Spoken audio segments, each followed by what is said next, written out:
One Piece Pirate Warriors 4 takes the One Piece characters and puts them in a Musou game. Omega Force is no stranger to developing games within this genre, having worked on the previous Pirate Warrior games as well as countless other Warrior series. So how does this game fare within this genre? My name is Globku, and just so you know, I like One Piece. I'm caught up with the anime, I don't read the manga, I watch it every month or so because I don't like the slow pace of the show, but I do enjoy it when I have 4 or 5 episodes to watch. And Bandai Namco provided me with a review code so I could let you know what I think of it, and this is my review of One Piece Pirate Warriors 4.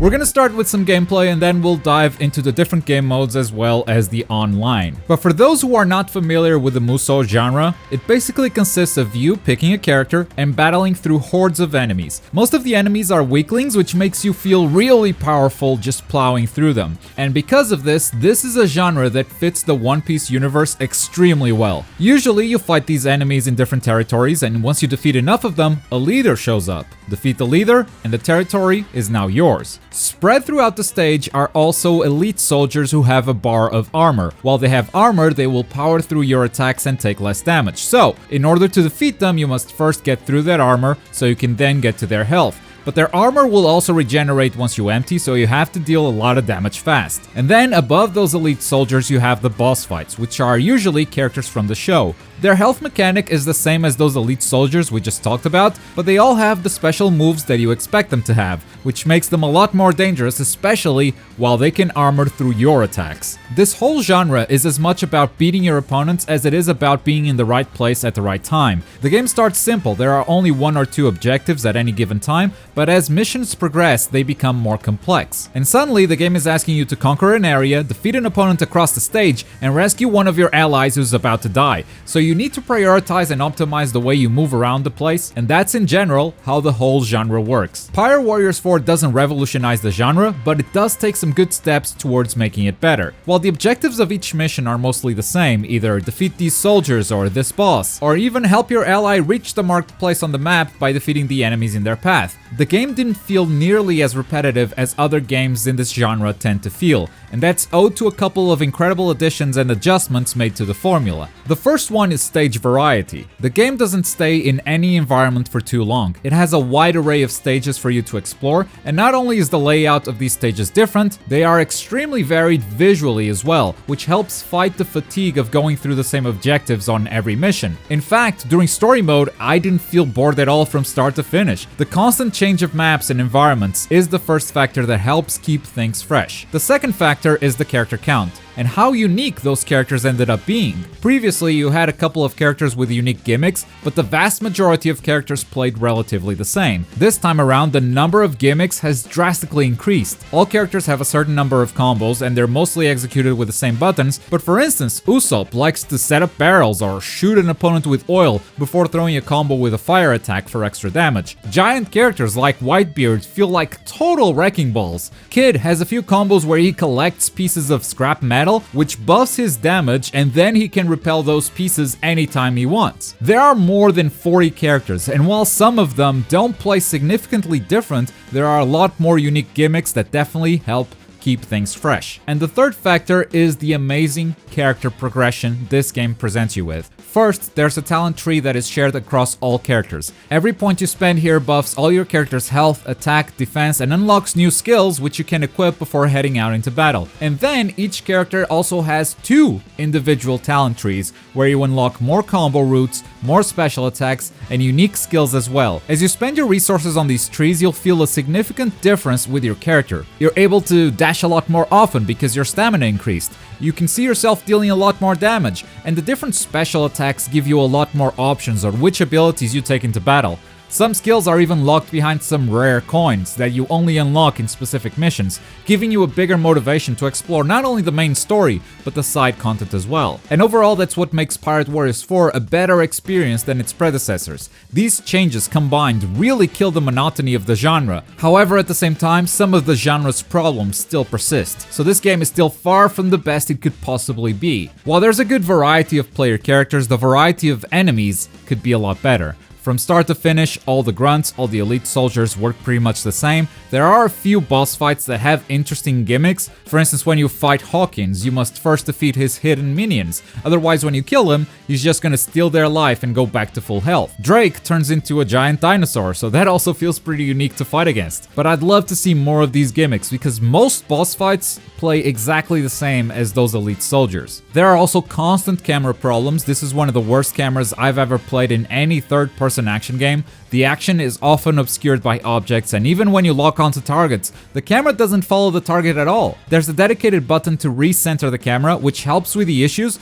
but the camera's so bad that I've hit that button more often than any special attack in the game. The game's HUD can also be confusing. Every time a major event happens, text pops up in the middle of the screen. Every time an objective gets updated, the same thing happens. And with all this visual noise and text vomit, it's very easy to miss new objectives. And it can be confusing because sometimes the game is waiting for a dialogue scene to finish, so you're unsure if you just completed an objective or not because the game hasn't told you that it's done yet. The action also pauses from time to time just to show you that something has changed in the stage. In some levels, it's actually quite frequent. And I understand this is necessary because of all the text that pops up constantly, but perhaps a more elegant solution could be reached. And finally, some characters are really hard to control. Gear 4 Luffy, for instance, flies all over the place by simply attacking. It can be hard to direct him at a single target. And on top of that, some characters just feel much weaker than others, which is great because of the character variety we talked about, but at the same time, it somewhat limits your choice of character if you're tackling a hard mission or trying to get S ranks by the end of it. That's pretty much how the whole game works gameplay-wise, so now let's talk about the different game modes, starting with the star of the show, the dramatic logs, which are the story mode. Dramatic logs take you through a few different One Piece arcs. It's almost like a best-of collection. The arcs it takes you through are Alabasta, Enies Lobby, Shabori, and Paramount War, they're together, Dressrosa, Whole Cake, and finally the Wano country, which starts canon and then evolves into its own original plot. It definitely skips a few fan-favorite arcs like Impel Down or Skypiea, and I hear you, I'd love to have all the arcs, but this whole story mode is about 15 hours long, which is very decent length, and on top of that, it's all replayable, as there are 4 difficulty settings, and you can always tackle a mission with a different character for a fresh experience, so I can't really complain about the arcs they skip. On its own, it's not a good story mode if you've never watched One Piece. It works great as a reminder of each one of those great moments, but it's told in a very abridged way, so it's definitely built for One Piece fans and not really intending to bring new fans into the universe. And the story is mainly told through 3 types of cutscenes. The first one are these in-engine dialogue scenes, which I'm really not a fan of, because the game doesn't look great up close. I actually love the look of this game in action, with the camera pulled back. It does some amazing work selling powerful attacks, and the character models also look distinctive. It's easy to see an enemy in the distance and know who they are without even reading their name tag. But when you have the models up close like this, it doesn't do them any favors. Then you have these more minimalist cutscenes with lots of image stills. They aren't overused, so they end up not being offensive, but also they're not impressive by any means. And then you have the full CG cutscenes, which look great in my opinion. We've definitely seen better graphics out of other anime games, but the camera work, the choreography really helps sell those moments of intense action or drama, and I think they were really well done. And that's the story mode in this game. About 15 hours of playtime, you can go through these missions in different arcs, and each mission has a group of available characters for you to select. But then, if you want to play those same missions with any characters you've unlocked, you have another game mode called the free log. It's not really worth getting into it because that's all it is. It's the same missions from story mode, but now you can select any character. So if you want to pretend that Smoker is part of the Straw Hats crew, you can do that.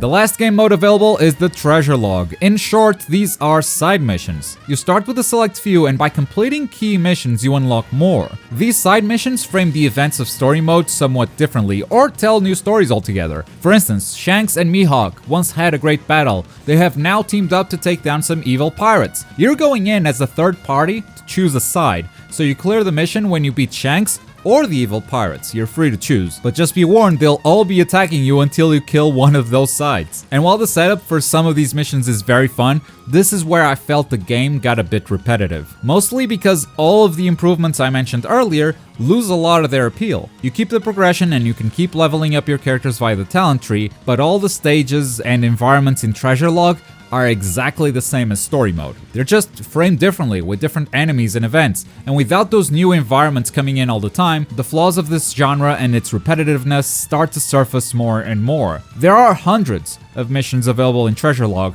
and I think it's a great offer for fans of the Musou genre. This is what the end game looks like. This is where you'll be farming for those unique progression coins and play increasingly tough missions. The hardest challenges in the entire game can be found in the Treasure Log, but for One Piece fans in general, this is where their interest might start dying out. There are no cutscenes, there's no unique dialogue, there are no new characters or environments, it's the pure Musou experience, almost to a fault. And the final topic of this review is the online that ties all of these game modes together. There is no exclusive online mode. The main menu does not have an online option. All the modes we talked about can be played in online co-op.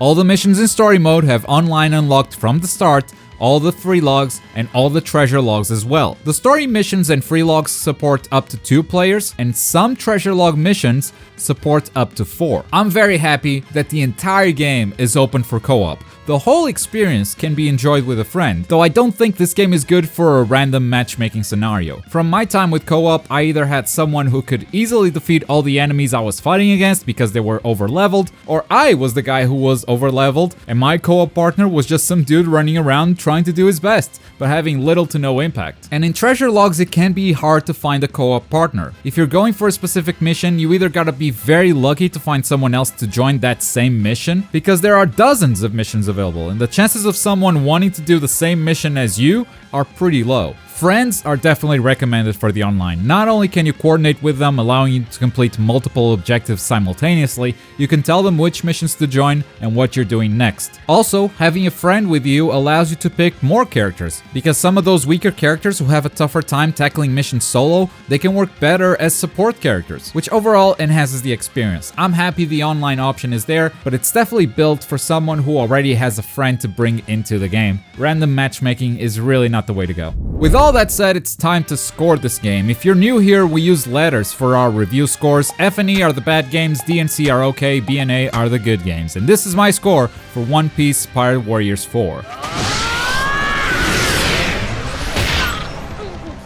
俺を誰だと思ってる。てめえのような口先だけのルーキーなんざいくらでもいるぜ。麦わらのルフィ。 The game has improved massively over the previous ones, combating against one of its major flaws, how repetitive it all was. This is the best Pirate Warriors game so far, and one of the best One Piece games ever made. However, problems with the genre still plague this game. The horrible camera, the same enemy encounters, the text vomit, the action pausing, all of that still exists. It's a step in the right direction, and it leaves me very excited to see what they do next. Because if they keep this progression going, they're gonna make the best Warriors game ever next time around. That said, this is only my opinion. If you've played the game, let me know what you think in the comments down below. That way, if someone comes to this video wondering if they should buy the game or not, they have my opinion, but they can read yours as well. And as always, thank you very much for watching. My name is Globku, and I'll see you next time. Bye!